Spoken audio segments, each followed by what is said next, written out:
Assalamualaikum warahmatullahi wabarakatuh. Perkenalkan, nama saya Uju Junensi beserta teman saya Ibu Eni Rusniati. Pada video kali ini saya akan menjawab pertanyaan-pertanyaan tentang mata kuliah pengembangan kemampuan berbahasa anak.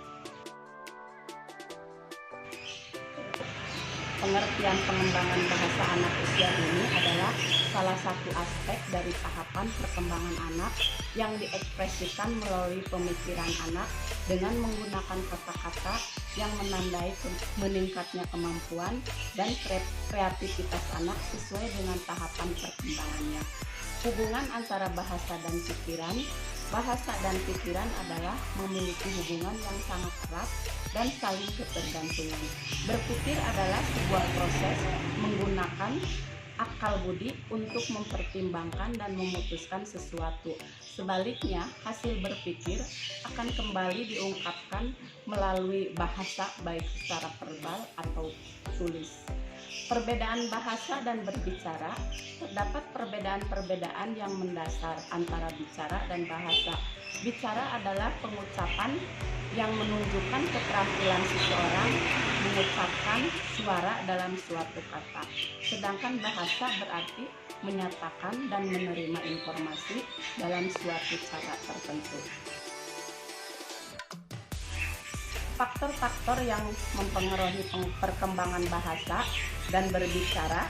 Satu diantaranya faktor yang mempengaruhi perkembangan bahasa anak adalah umur anak, kondisi lingkungan, kecerdasan anak, status sosial ekonomi keluarga, serta kondisi fisik.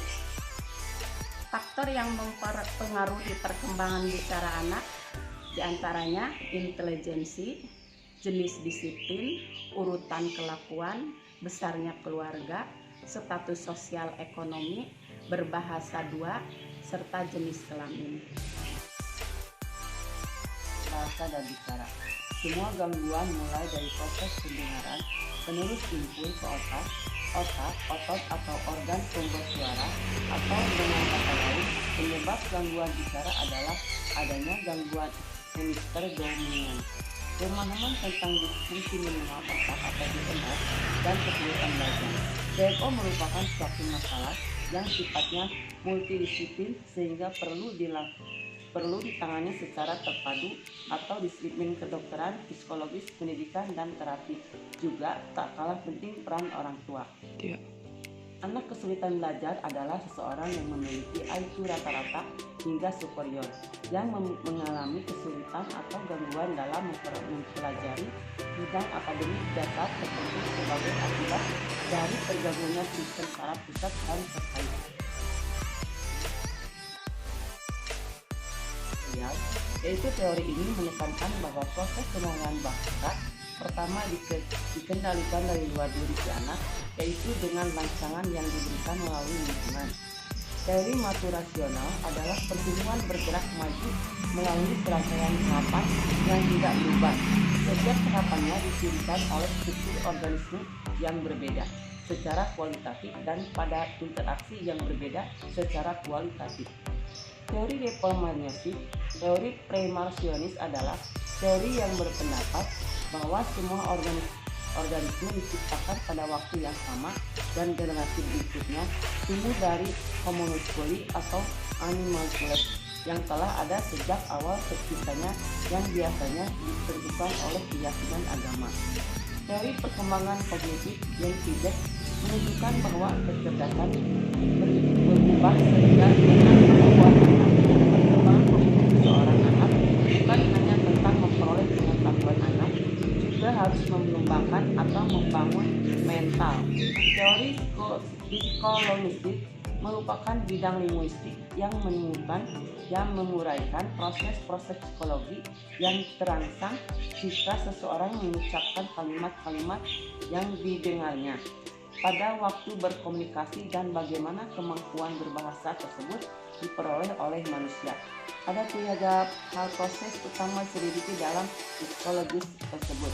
1. Produksi bahasa. 2. Pemahaman bahasa. 3. Pemerolehan bahasa.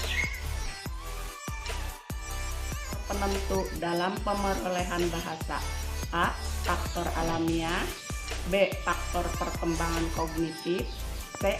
faktor latar belakang sosial, dan D. faktor keturunan. Pengaruh pemerolehan bahasa pertama. Pemerolehan bahasa pertama yang dilewati anak tersebut memiliki pengaruh terhadap kemampuan komunikasi dan perkembangan sosial anak. Subjek penelitian yang sudah memperoleh bahasa pertama dapat melakukan komunikasi dengan lingkungannya dan mampu mengembangkan kemampuan sosialnya. Pengaruh pemerolehan bahasa kedua. Salah satu faktor yang mempengaruhi pemerolehan bahasa kedua adalah motivasi. Dengan adanya motivasi yang kuat, maka pembelajaran bahasa kedua akan memperoleh bahasa kedua. Motivasi mengacu pada keseluruhan proses yang dilakukan dalam upaya menguasai bahasa kedua dengan tujuan tertentu. Demikianlah jawaban dari kami. Semoga bermanfaat. Wassalamualaikum warahmatullahi wabarakatuh.